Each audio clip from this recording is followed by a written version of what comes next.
es la opinión que tienes tú o que nos puedes dar a la audiencia referente a las vacunas? Porque ese fue otro tema importante. Sí, de hecho hay casuísticas en que gente que no se vacunó fue que la que enfermó.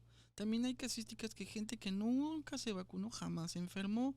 Repito, ahí tendríamos que ver si realmente nunca enfermó o nunca se dieron cuenta.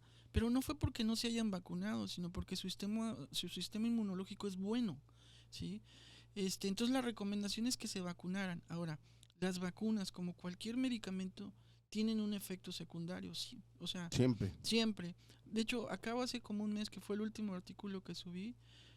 A hoy se sabe, la vacuna Moderna fue la que hizo más complicaciones post vacuna.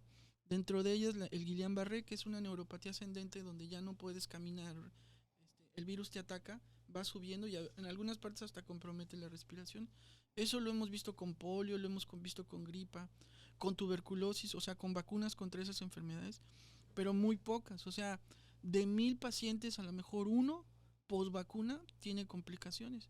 Pues lo mismo pasaba con las vacunas para COVID. O sea, hoy ya sabemos, 2 años después de que se dieron las vacunas, pues que tenían efectos secundarios.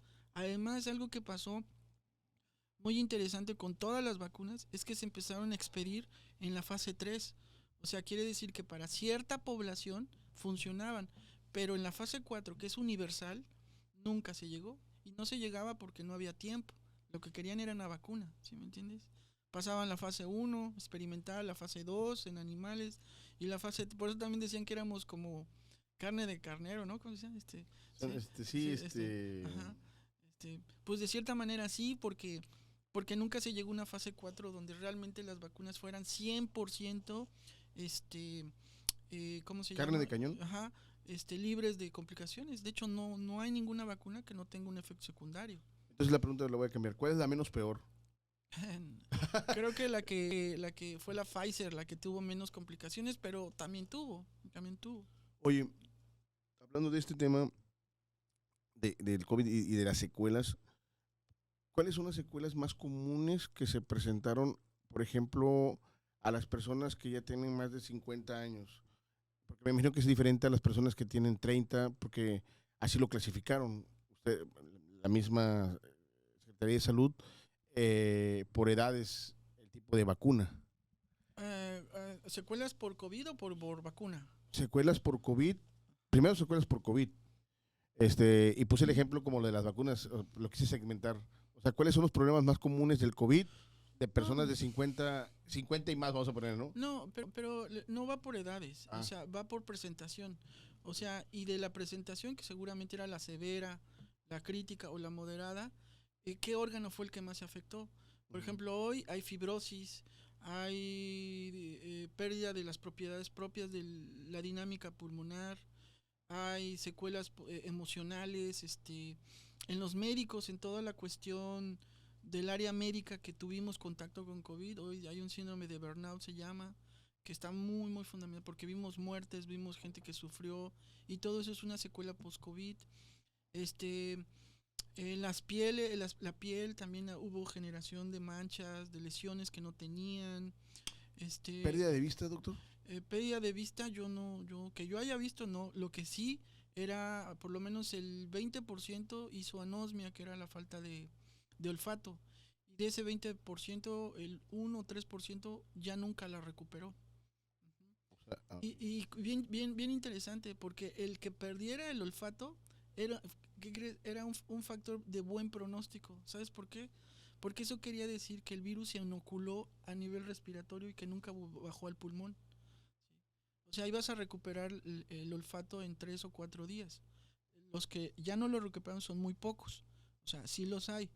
Pero quería decir que el virus, en vez de que se fuera al pulmón, al bronquio, a la pleura, se quedaba en la nariz o en la boca. Entonces, ya perdí el olfato, no te preocupes tanto. Lo vas a recuperar en 5 días. Y así era. Y no les daba neumonía, por ejemplo. ok. Escuché que, bueno, estaba escuchando ahorita que estabas hablando que hablabas de una tercera ola. Yo quería saber cuáles serían tus recomendaciones que nosotros como mortales tenemos que estar asumiendo para prevenir que nos pegue Bueno, Ese ahorita porque, ya no es la tercera bueno, ola, la ya creo que cuarta. va como en la séptima. Ah, bueno, la séptima Creo. ola. Sí, Es no, como pues, pues son las mismas que te decía, que ya ¿Siguen existían. siendo las mismas? Sí, higiene, buena salud, hacer ejercicio y disminuir los factores de riesgo. O sea, diabetes, hipertenso, ¿sí? Empezamos otra vez. Pero, por ejemplo, si tú ya eres diabético, pues ¿cómo es disminuir el riesgo? Pues en un buen control. Si tú ya eres hipertenso, ¿cómo disminuir el riesgo? Pues bueno, pues un buen control de tu presión. Si tú eres obeso, tratar de bajar de peso. Eso. Y no solo es bajar, o sea, no es una dieta, es modificar tu estilo de vida, ¿sí? Y buscar los alimentos que sean sanos, ¿no? O sea, yo no digo que no nos transgredamos, sino pues es que nos trasladamos el lunes, el martes, el miércoles, el jueves, ¿no?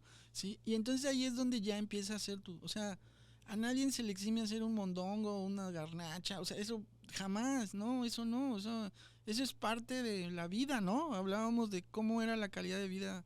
Bueno, pues echarse una barbacoa no tiene No, nada de hombre, malo. nosotros acabamos de echar un sacahuil en la Ahí mañana. está, Así, un sacahuil. sí, pero una vez por semana, ¿no? Y hacer ejercicio y tener una vida tranquila, modificar el estrés, ¿sí? O sea, tiene que haber un equilibrio. Ajá. Sí. Ese es y bueno, la higiene, el lavado de manos, ¿no?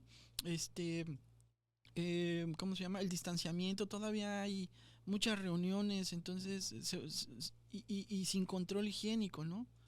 Ujú. Oye, ¿cuál es tu opinión respecto? Porque eso se lo quiero que lo digas porque quiero que se lo digas a una persona en especial que es mi mamá, que es especialista en andar recomendando. Y tómate el jengibre, y tú ahora tú vas a tomarte esto, y ahora tómate la pastilla de esto. Los problemas que pueden suceder si no tienes un conocimiento, que eres especializado, y otra, que en vez de ayudar, agrava las situaciones.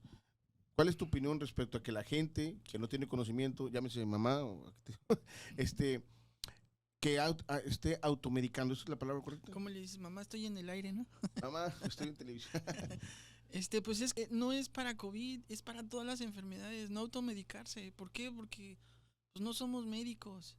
Y con respecto a la medicina alternativa, yo no digo que no funcione, sino que tiene efectos secundarios, mecanismos de acción, posología y cosas que todavía científicamente no están bien demostradas que van a interactuar con la medicina alópata, o sea, con lo que sí sabemos. Entonces, poder hacer un collage entre la medicina alternativa y la medicina alópata, que es la que hacemos nosotros, pues no es recomendable en ninguna enfermedad, no solo en COVID, en ninguna. O Pero sea, ¿por qué no es recomendable? repito, porque tú no sabes las interacciones que va a tener. Por ejemplo, no sé, a ver, se me ocurre, hay muchas hierbas que se dan para el dolor, que se dan para vasodilatadores, ¿sí? Y que tienen alteraciones hepáticas, ¿sí? Entonces te tomas y resulta que te hace daño hepático, te hace una falla hepática, ¿sí? Okay. ¿Por qué? Porque eso no está demostrado científicamente. Que va a tener algún beneficio o que va a tener alguna utilidad, no lo dudo. Pero yo no, por ejemplo, no vengo aquí y te digo, tómate un té de anís para el reflujo. No, o sea, no, o sea, te tengo que dar algo que sé que funciona para el reflujo, que sé cuál es la dosis, que sé cómo se va a excretar y cuáles son los efectos secundarios.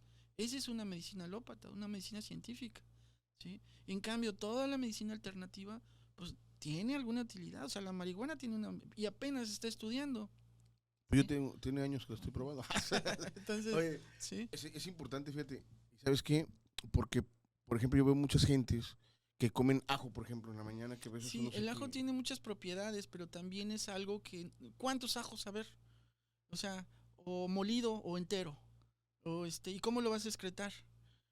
¿Y cuál es la toxicidad del ajo? ¿Sí me entiendes? O Sí, sea, sí, el sí. ajo tiene muchas, igual la cebolla, Okay. ¿sí? O sea, sí tiene propiedades. Yo no digo que no, pero ¿cómo se toma? Y si no tiene alguna interacción con anticoagulantes, por ejemplo, o con algún otro medicamento. Okay. Es importante. Porque si no diríamos, tómese un paracetamol cada 8 horas y 3 o 4 o 5 gajos de ajo cada 8 horas, ¿no? Y no es así. No es O sea así. que no es recomendable, es daño. No. Escúchenlo todos, porque sí es importante, no nomás mamá, todos, porque somos muy, muy dados a tomar recomendaciones que a veces ni sabemos y por la misma desesperación y desconocimiento los hacemos y a ver qué sale y no es así. A veces pueden empeorar las cosas, ¿no?